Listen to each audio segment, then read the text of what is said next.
자신이 기르던 개나 고양이에게 어떻게 저럴 수 있을까 싶을 정도로 아주 끔찍한 이 학대 사건. 우리 주변에서 실제로 많이 일어납니다. 그런데 이게 사람이 아닌 동물이다 보니까 범죄라는 인식이 일단 별로 없습니다. 그러다 보니까 처벌이 제대로 되지도 않는 거고요. 오늘 시사기획 창에선 이 동물 학대가 이게 동물에만 그치는 것이 아니라 결국은 사람을 향한 범죄로 이어질 가능성이 매우 높더라는 내용을 다루려 합니다.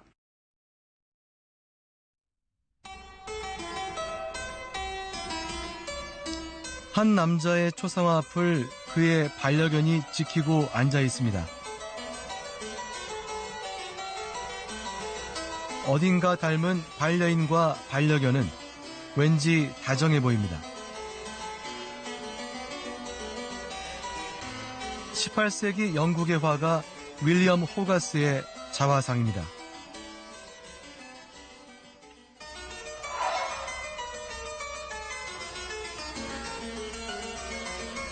그의 또 다른 작품 4개의 잔혹한 무대.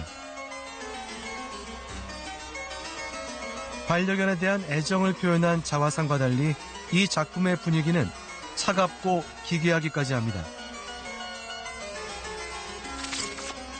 연결된 4편의 그림에 동물학대와 아동폭력, 살인까지 노골적으로 그려져 있습니다.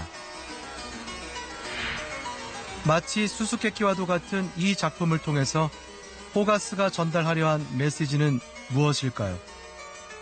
None of his pictures or his drawings are straightforward. There are mazes, there are puzzles, there are tricks, there are puns, and one has to work one's way all the way through Hogarth to discover what his intentions are in either in the 4 stages of cruelty or in many of his other. And he has a message always to give. He's a social reformer and a critic. 300년 가까이 지난 지금 우리는 호가스가 남기고 간 수수께끼의 해답을 찾아냈습니다. 키워드는 바로 폭력이었습니다. 동물에 대한 폭력이 없는 사이는 인간 간의 폭력도 훨씬 없어지는 그리고 서로 공감하고 배려하고 그런 사회로 가는 지름길이기 때문에 동물 학대와 인간 간의 폭력을 좀 떼어놓고 생각하는 것이 아니라 좀 같이 봐야 될 필요가 있습니다.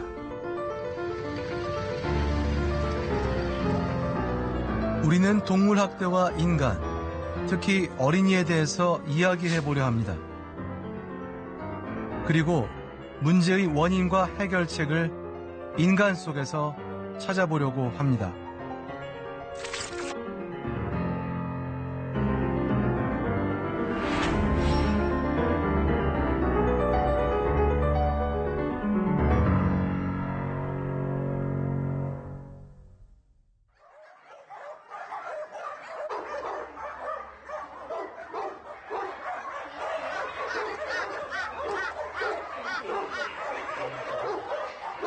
동물보호운동단체의 보호시설입니다. 사랑을 받다가 버려졌거나 학대를 받다가 구조된 동물들.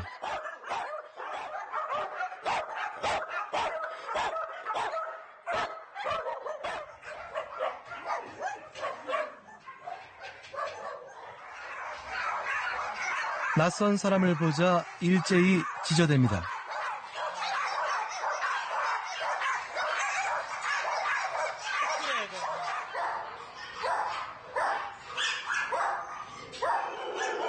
(300마리) 정도의 개와 고양이들이 이곳에 살고 있습니다.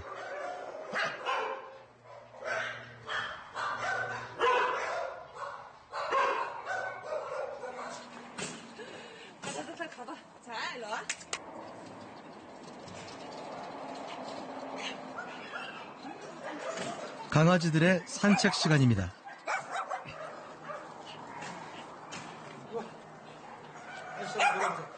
사람들과 즐거운 놀이를 시작합니다.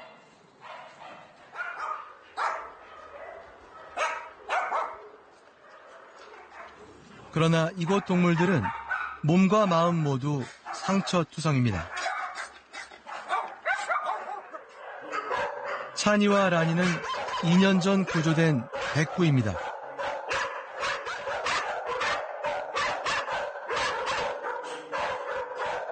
잔혹한 폭력에 30바늘 이상 봉합하는 응급수술을 받아 겨우 목숨을 건졌습니다. 주인이 있었고 그 주인이지 이웃과 이제 말다툼을 벌이고 와서 그 화풀이를 키우는 개들한테 한 건데 굉장히 잔혹했습니다. 7마리 정도 묶여 있었는데 이 개들이 묶여 있다 보니까 도망을 못 가잖아요. 묶여 있는 개들에게 다가가서 그 칼로 이제 목을 다 그어서 그 자리에서 과다 출혈로 5마리가 즉사를 하고 찬일 아니는 겨우 이제 목숨을 건질 수가 있었어요. 새아도 마찬가지로 굉장히 좀 열악한 환경에 이제 묶여 지내는 개였고요. 새아의 주인도 술을 먹고 상습적으로 이제 동물에게 폭력을 그런 행사하는 사람이었고 그날은 뭐 어떤 일이 있었는지는 저희는 모르지만 그날은 삽으로 새아와 새아의 친구를 이제 삽으로 때려서 마찬가지로 한 마리가 그 자리에서 즉사를 하고 새아도 부상을 입은 채로 구조가 됐습니다.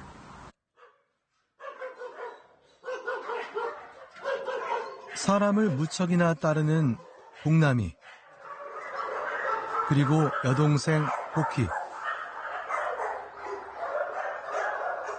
8년 전 누렁이 남매는 함께 끔찍한 일을 당했습니다.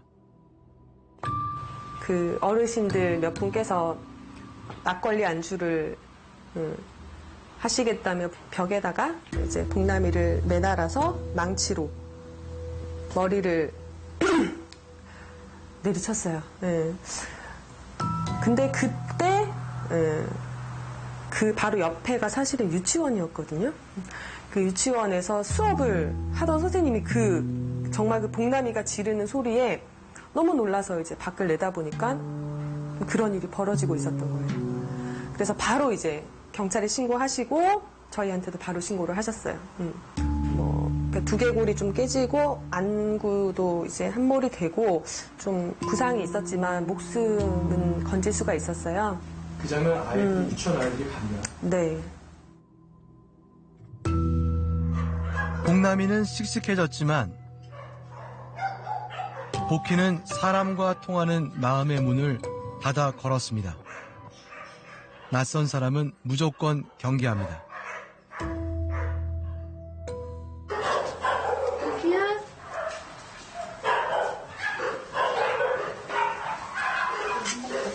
네.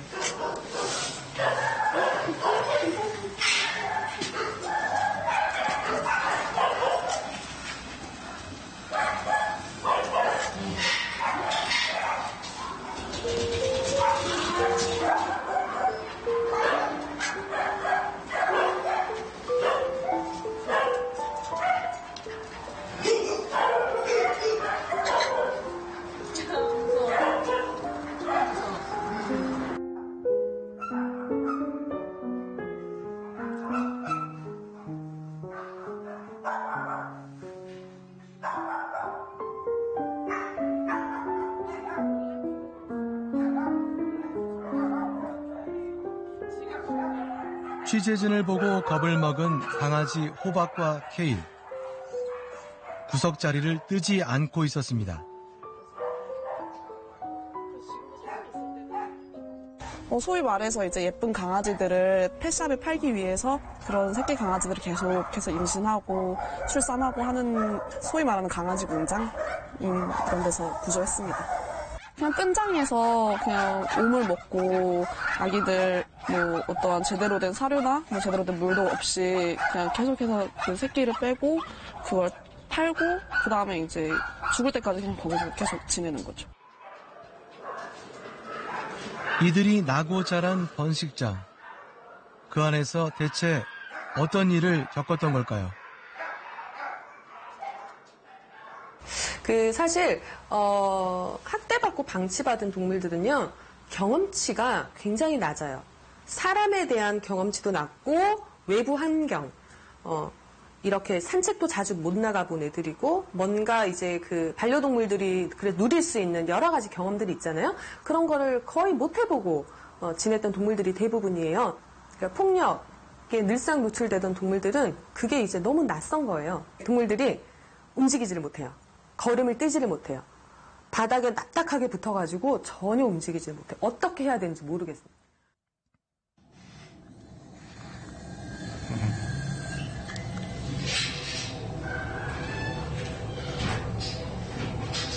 고양이 로라에게도 한때는 반려인이 있었던 것으로 추정됩니다.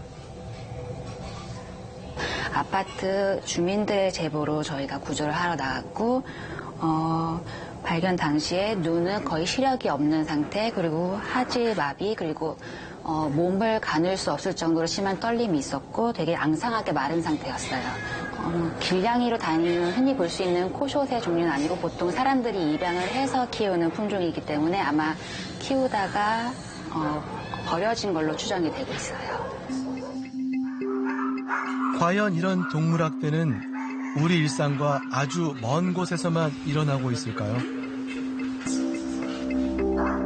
우리의 가정은 어떤지 알아봤습니다.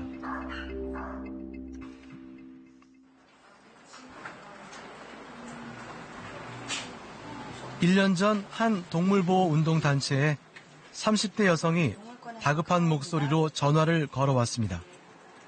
조금 더 자세히 말씀해 주시겠어요?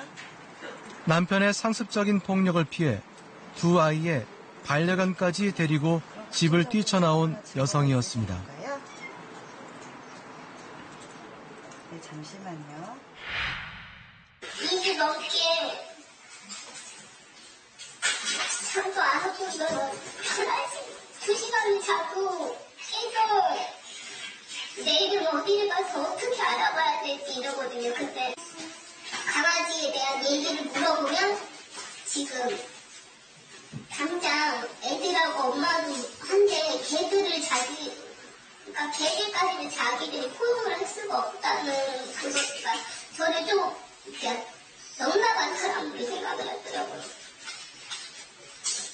걔들도 있는데 걔들은 그거를 따로 알아보시라고 그냥 20대에다가 그냥 이렇게 던지듯이 얘기하는데 저는 지금 그 상황이 절박하거든요.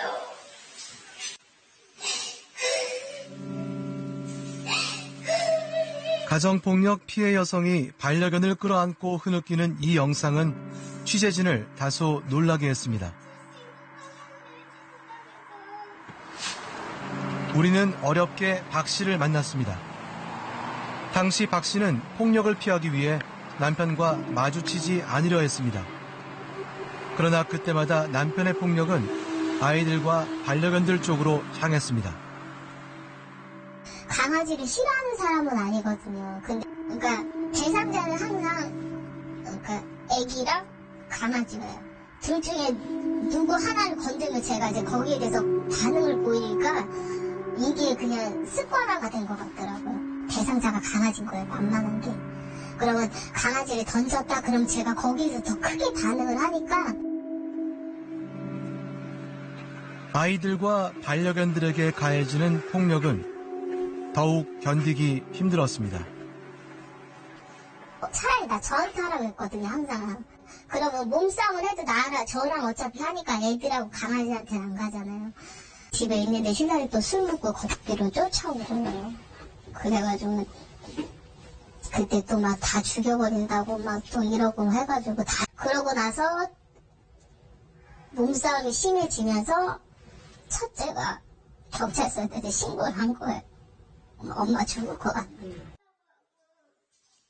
박 씨는 남편의 폭력으로부터 아이들과 반려견들을 지켜주지 못한 마음의 고통이 컸다고 합니다. 1년 전 영상 속에서 강아지를 안고 흐느꼈던 건 바로 그 이유 때문이었습니다. 반려견 2마리는 보호단체를 거쳐 다른 가정에 입양됐습니다.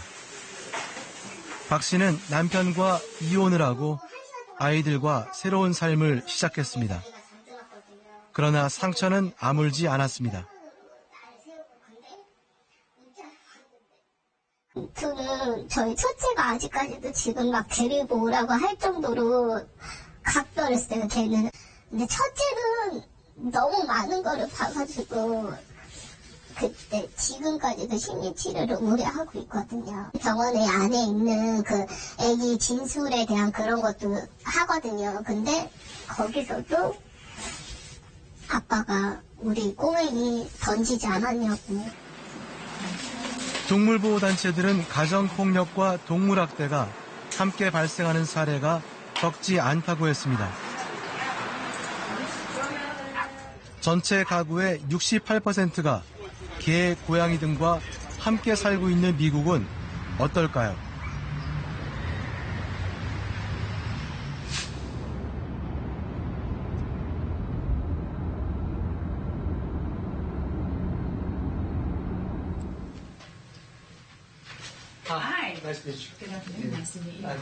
미국 댈러스에 있는 한 가정폭력 피해 여성 쉼터입니다.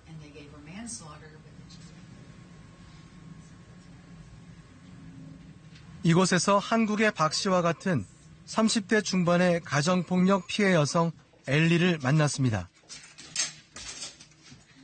지난 4년간 상습적으로 폭력을 휘두르는 남편에게서 벗어나고 싶었지만 그러질 못했습니다.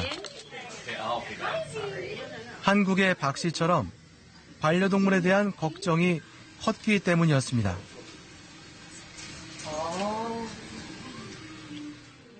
The animals actually were a huge factor why I haven't left multiple times, because I knew that they weren't going to be taken care of, they're going to be neglected, and they are a part of my family. Cat was going to die.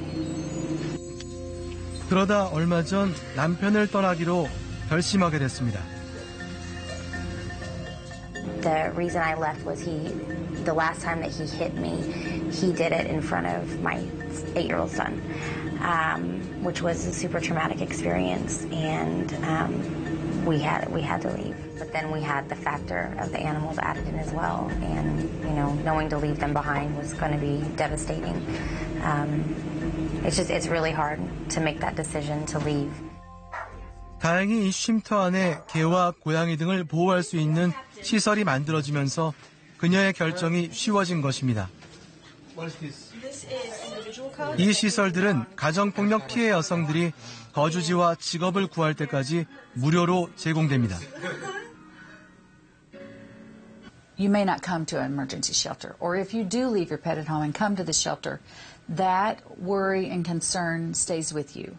And so being able to know that your pet's okay or your child is okay can help you in the healing process.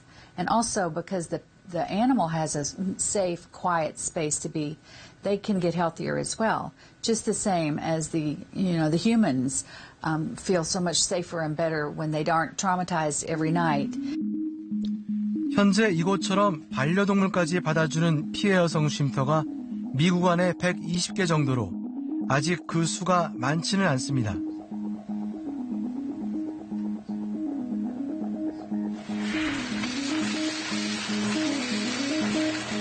지난해 미국 의회가 반려동물과 여성의 안전을 위한 법 규정을 통과시키면서 계속 증가 추세에 있습니다. 가정폭력 여성은 물론 반려동물의 안전을 위한 법안입니다. 반려동물 보호시설을 보유한 쉼터에 재정적인 지원을 하고 폭력 피해 반려동물에게는 가해자가 접근하지 못하도록 법원이 보호명령도 내릴 수 있게 됐습니다.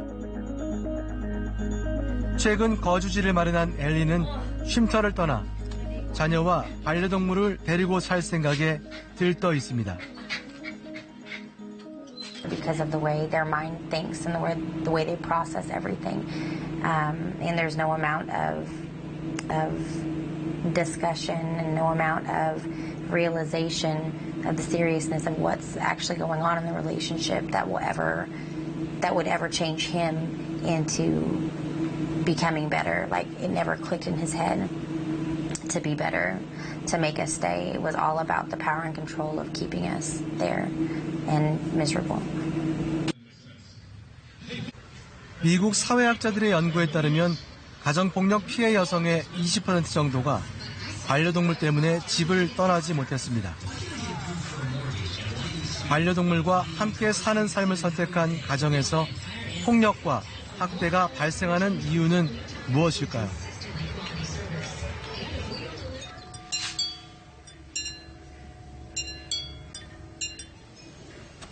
캐롤 아담스는 가정 내의 억압과 폭력, 육식과 남녀 성의 관계 등을 연구해온 미국의 작가이자 사회 활동가입니다.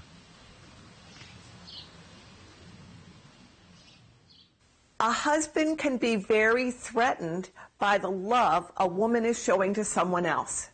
So first of all, feeling that affiliative, emotional connection between his partner and an animal can create feelings of being left out and being threatened, and they don't like those feelings. And in a patriarchal culture, we have not helped to educate men about the variety of feelings you can live with. And this is another thing the batterer wants to destroy. The batterer wants to control not just behavior but emotions. 실제로 국내외 언론에 보도된 동물학대 사건 중에는 이런 유형의 사건들이 적지 않습니다. 지난해 발생한 일가족 4명 살해 사건. 가해자인 30대 남성은 여자친구와 그녀의 가족 등 모두 4명을 살해하고 그 자리에서 스스로 목숨을 끊었습니다. 여자친구의 이별 통보로 시작된 분노가 범죄로까지 이어진 것으로 추정됐습니다. 그런데 가해자인 남성은 끔찍한 범행을 저지르기 전에 여자친구의 강아지를 죽였던 것으로 경찰 조사 결과 밝혀졌습니다. 강아지 죽였죠. 왜 죽인 거죠, 강아지를? 합리적인 추론을 하면 강아지를 좋아하고 자기하고는 뭐 별로 사이가 안 좋으니까 강아지가 미웠겠죠. 주변의 진술이 사소한 진술. 반려동물을 죽인 것이 하나의 위험 징후였던 것입니다. I don't know what is true for Korea, but in the United States, a very dangerous time is this time of separation. It's called separation violence. And this is often when animals are in the most danger. When violence escalates to include the injury or killing of a dog, it is showing that that's a very dangerous time.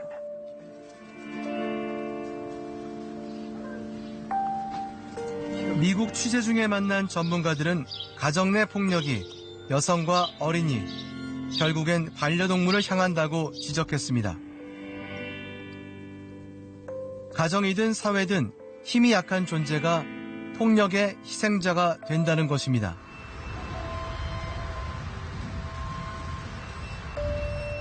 주로 남성이 가정 또는 집단을 자기 중심으로 묶어두려는 생각에서 학대와 폭력을 행사한다는 것입니다. 1980년대부터 가정폭력과 반려동물 학대의 연관성을 연구해온 미국의 사회학자와 범죄학자들은 가정 내의 반려동물 학대가 단순히 우발적으로 또는 불가피하게 발생하고 있다는 생각에 동의하지 않습니다. 특히 다른 가족 구성원들이 지켜보는 가운데 반복적으로 반려동물을 학대하는 경우에는 가족에 대한 지배와 통제를 목적으로 폭력을 사용하는 것이라고 지적해 왔습니다.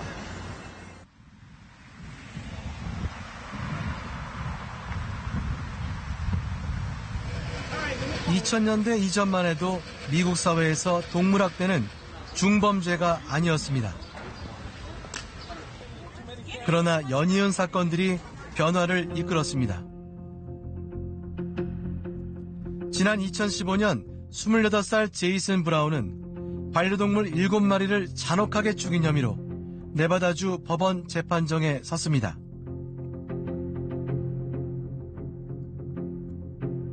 당시의 사건 보고서입니다. 제이슨 브라운의 거주지에서 7마리의 개와 고양이를 학대 고문하고 죽인 흔적들이 발견된 것입니다. 재판부가 선고한 형량은 무려 징역 28년.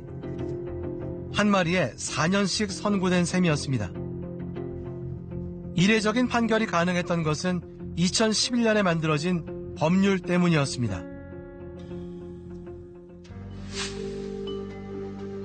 쿠니는 2011년 한 네바다주 주민이 죽인 작은 강아지였습니다. 수법은 잔인했지만 동물학대를 가볍게 처벌하는 당시 네바다주 주법에 따라 가해자에게 벌금형 등이 내려졌습니다. 이로 인해 지역 여론이 들끓자 네바다주는 동물학대를 중범죄로 처벌하는 이른바 쿠니의 법을 통과시켰습니다. 이때부터 동물학대 한 건당 최고 4년형을 선고할 수 있게 된 것입니다.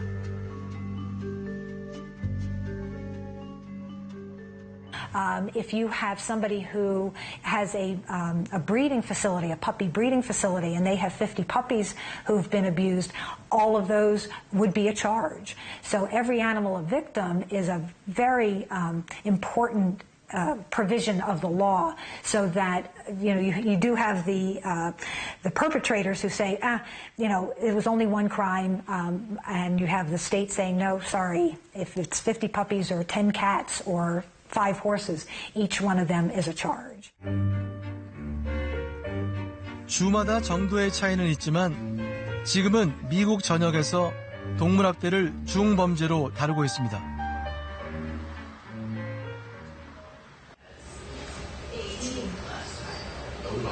동물학대 사건이 발생하면 미국의 수사당국과 동물보호단체는 공동으로 수사에 착수합니다.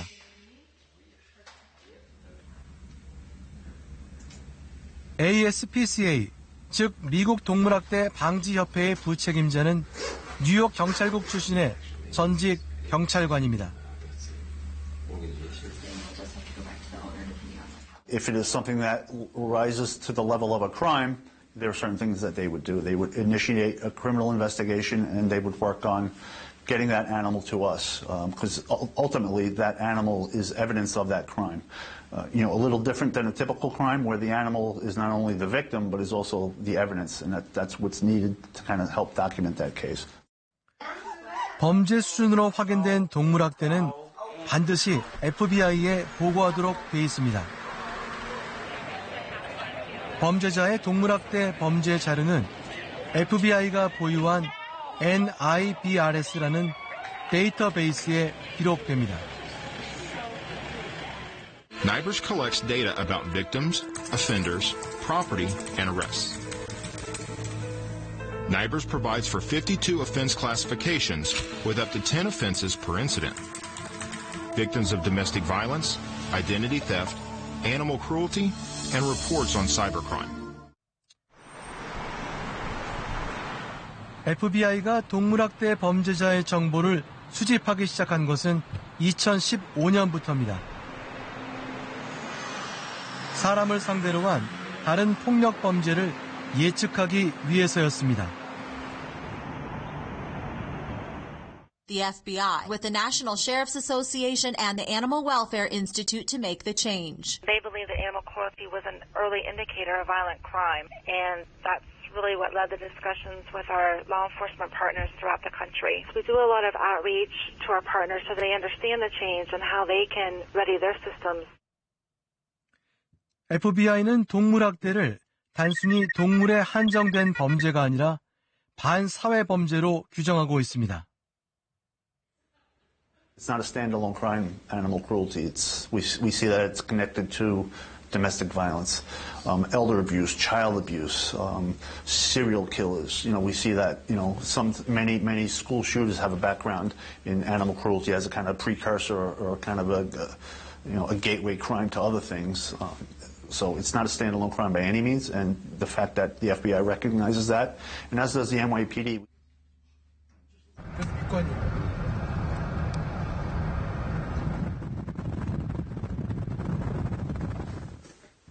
동물학대를 다른 범죄 예측의 지표로 판단한 근거는 축적된 연구 성과들입니다. 미국 노스이스턴 대학교의 잭 레빈 교수의 연구는 그중 하나입니다.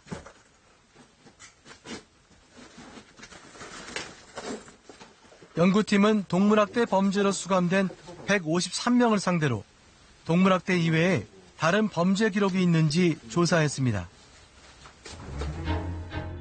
이들과 거주지, 성별, 그리고 연령과 인종까지 같은 또 다른 153명도 선정해 두 그룹의 범죄 기록을 비교했습니다. 그 결과 동물학대 범죄자 153명의 범죄 건수가 비교 대상인 153명보다 월등히 높았습니다. Those prisoners who had committed violent acts were 5 times more likely to commit acts of human violence, rape, murder, aggravated assault, arson. 4 times more likely to commit property offenses like vandalism, and 3 times more likely to commit drug offenses. There was a definite link between human violence and animal abuse. 동물학대 범죄자가 다른 범죄를 저지를 가능성이 있는지 예측이 가능하다는 것일까요? Certain kind of animal abuse that does predict human violence. Desperately to find what would foreshadow a serial killer before he starts to operate in an area. Most serial killers are middle-aged. They don't start killing until they're in their late 20s or 30s or 40s. So we have the time to get them, but we have to be able to recognize them first. And we don't have a lot of warning signs for that. But one of them that stands out is the abuse of the family pet.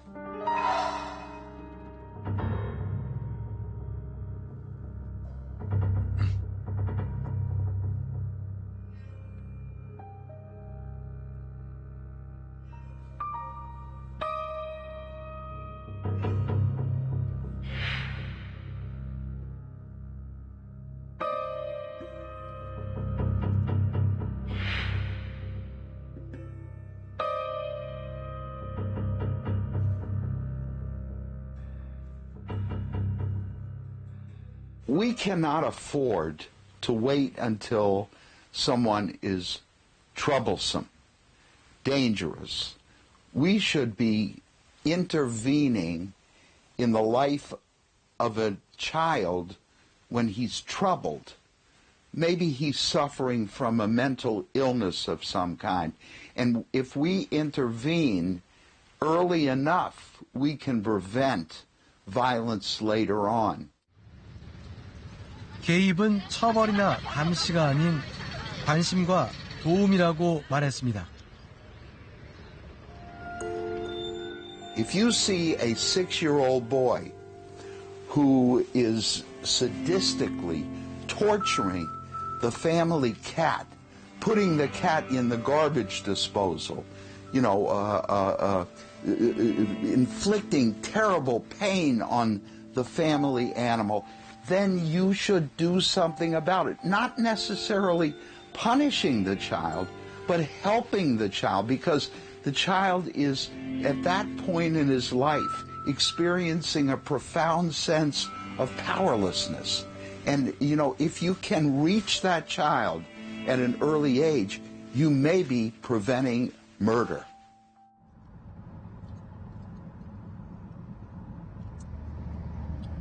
어린이가 심각한 무력감을 느끼게 되는 때는 도대체 어떤 상황을 말하는 것일까요? 이 또한 폭력과 관련이 있는 것일까요?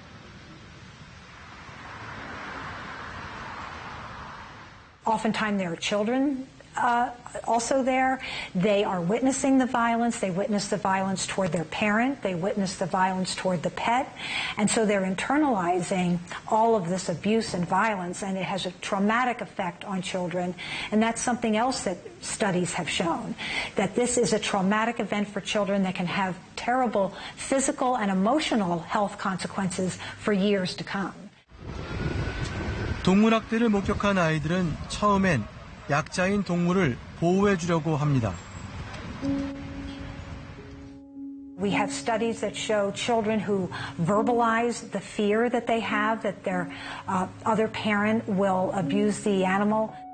We have stories of children who say, I would hide my cat in the closet with my stuffed animals when my father was coming home because I didn't want him hurting her. So they really take a protective approach to their pets.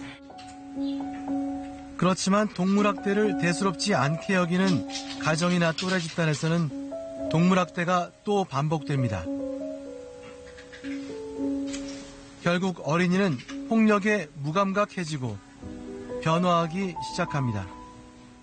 On the other hand, too, though, when they see this kind of violence, they can act out that violence elsewhere in the community, sometimes toward their own pets, but often toward pets in the community, toward stray animals.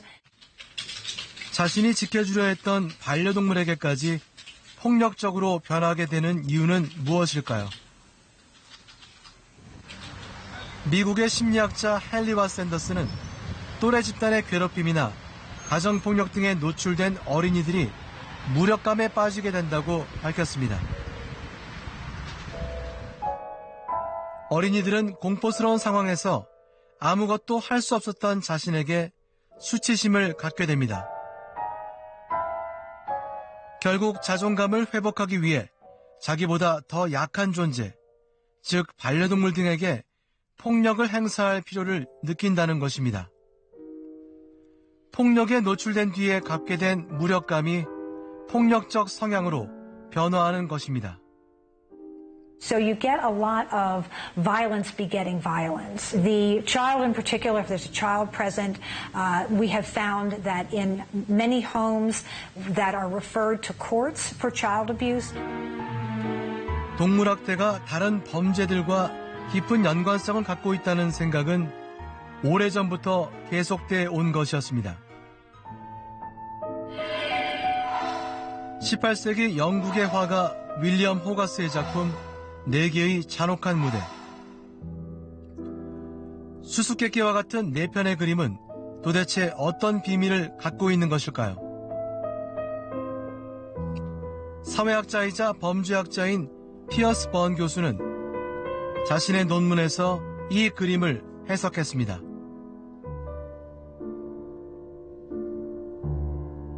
Four stages of cruelty were drawn by Hogarth in January, February 1751. They are regarded, correctly or not, by many folks as the first representation of what is called the progression thesis. The progression thesis is where people progress from abusing animals as they grow up, becoming adults, to abusing humans. 가상인물 톰 네로가 작품의 주인공입니다. 그의 삶을 4단계로 그렸습니다. 첫 번째 무대입니다. 런던 거리의 소년들이 동물을 학대하는 모습으로 가득 차 있는 그림입니다. 이 작품 속 주인공 톰 네로는 아직 어린 시절입니다. 마치 다른 소년들을 주도하듯 강아지를 끔찍하게 학대하고 있습니다.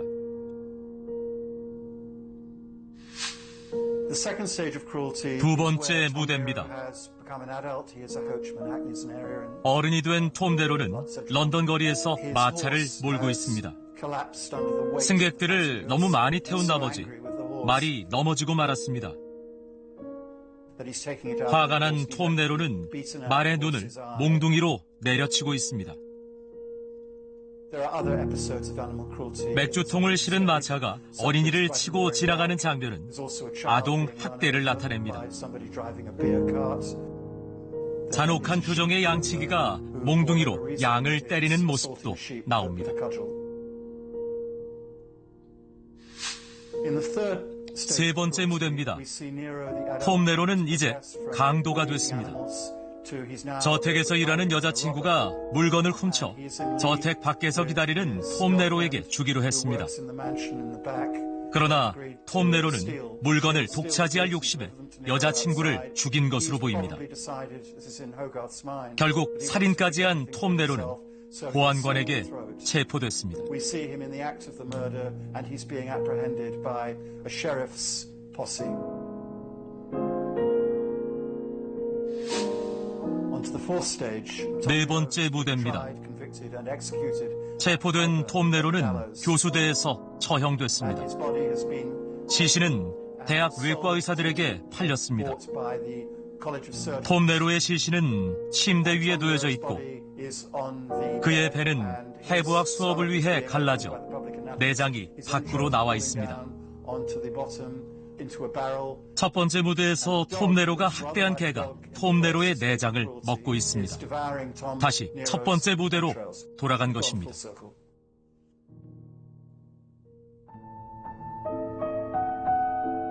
수수께끼처럼 숨겨진 이 작품의 메시지를 파악하려면 첫 번째 그림, 즉 톰 네로의 어린 시절로 돌아가야 합니다. 톰 네로 옆에 한 아이가 담벼락에 교수형 당하는 사람을 그리고 있습니다. 교수형을 당하는 사람의 이름이 바로 톰 네로입니다. The drawing is actually of a children's game. It's called Hangman. There's a picture in there of one of the boys who's about to be hanged. But I'll get to this. It's a prediction of what will happen to him. 어린 시절에 톰 네로가 동물을 학대한 바로 그 순간에 미래의 살인범이 되어서 교수형에 처해질 것이 예견된 것입니다. His major message here, of course, is that animal cruelty is wrong. It's wrong for at least two reasons. One of which it's wrong for the animals, and the other is can, in some circumstances, make some people, children who engage in animal cruelty, it can, for various reasons, perhaps push them forwards later on in life. It prepares the way. It destroys their compassion. And it prepares the way for them becoming violent to humans. Hogarth's major concerns here is with children. He's just as concerned with animals being abused and tortured and neglected as he is with children being abused, tortured and neglected. To meet some new people. Salty tends to be a little bit more. 미국의 학계와 시민단체가 지속적으로 동물학대의 심각성을 제기하자 미국 정부도 적극 나서기 시작했습니다. 우리의 현 주소는 어디일까요? 2000년대 초 반려동물이라는 용어를 처음 쓰기 시작한 이래 반려동물 가구는 계속 늘고 있습니다. 2010년대 들어 반려동물 붐이 일면서 2018년 현재는 23.7%, 4집 중 1집인 셈입니다.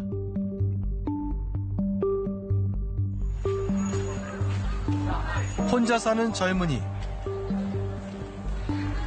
그리고 자녀를 떠나보낸 노인들도 반려동물과의 삶을 선택하고 있습니다. 이런 추세를 반영하듯 우리 국민의 92%가 동물학대 처벌을 강화해야 한다고 응답했습니다.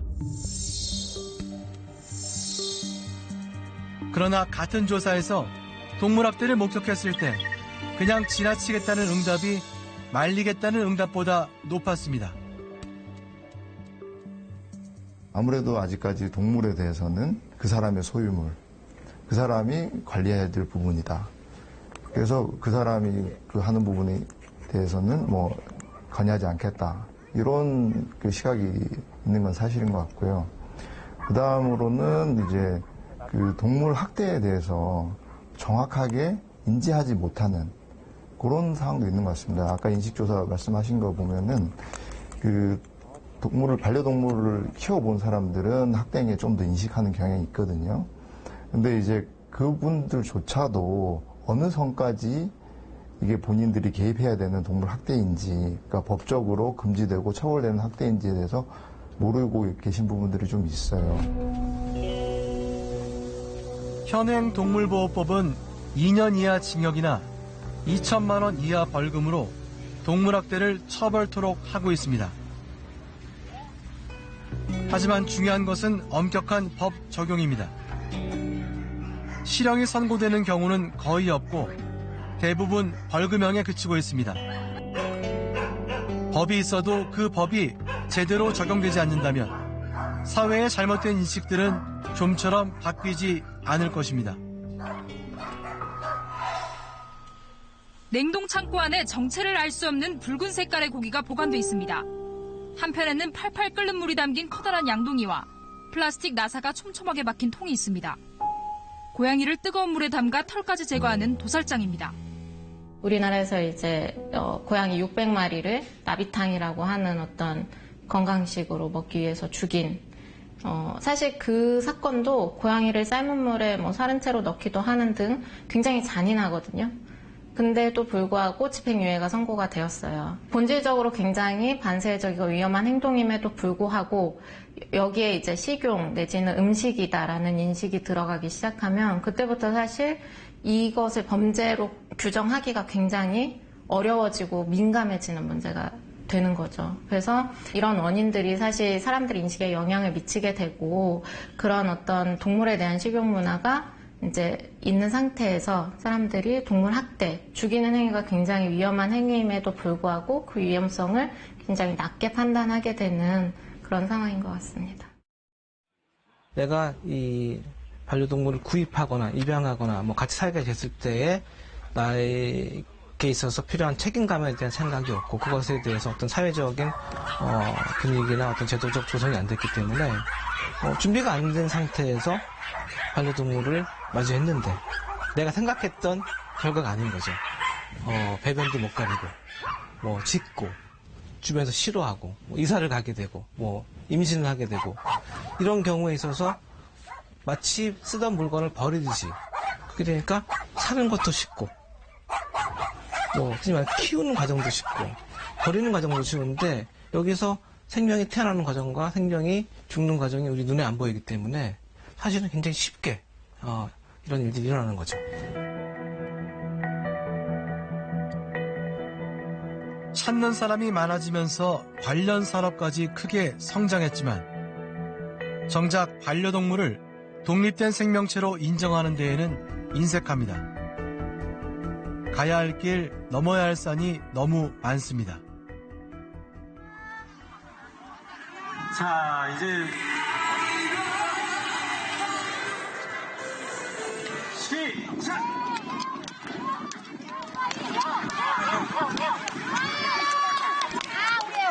아이고 잘했죠. 아이고 잘했죠. 포기하셨습니다. 지금 목에 경련이 일어나셔가지고 자 1등 사고를 당하고도 치료를 받지 못해 다리 하나를 절단해야 했던 강아지 세찬이. 사람들이 준 상처가 깊지만 새 가족을 만나 마음을 열기 시작했습니다. 솔직하게 말씀드리면 처음에는 진짜 미안했어요. 그러니까 이 아이들 제가 데리고 온 아이들 모두가 다 상처 있는 애들이다 보니까 처음에는 미안해서 데려오기 시작했어요. 그러니까 이쁜 모습 보일 때 그럴 때 마냥 행복하죠.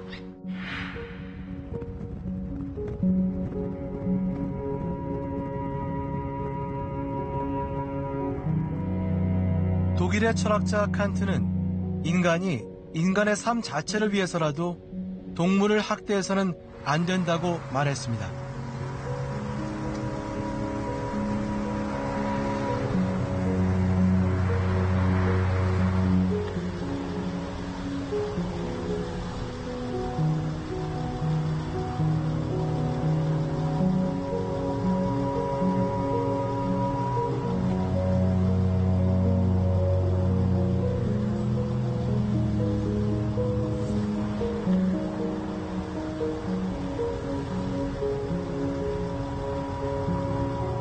내 자녀 또 우리 사회가 보다도 좀 더 정서적으로 더 풍부하고 그리고 이타성을 좀 키우고 이런 사회를 만들고 그러한 가정을 만들고 그런 자식으로 성장시키기 위해서는 좀 더 생명에 대해서 경외할 수 있고 생명을 통해서 정서적으로 좀 더 많이 이렇게 풍부해질 수 있는 이런 문화를 우리 사회가 좀 같이 만들어 나가는 거 이런 게 중요하지 않을까 생각합니다. We need to find those people who can make a difference in others' lives. You know, there are people who are helpful, who can actually find those youngsters who would do just fine if we could locate them and give them the help that they need, whether it's in school or at home, whether it's with a therapist, whether it's with their parents, whether it's with their friends, and then we will be creating a much healthier environment, not only for the family pet, but for the child as well.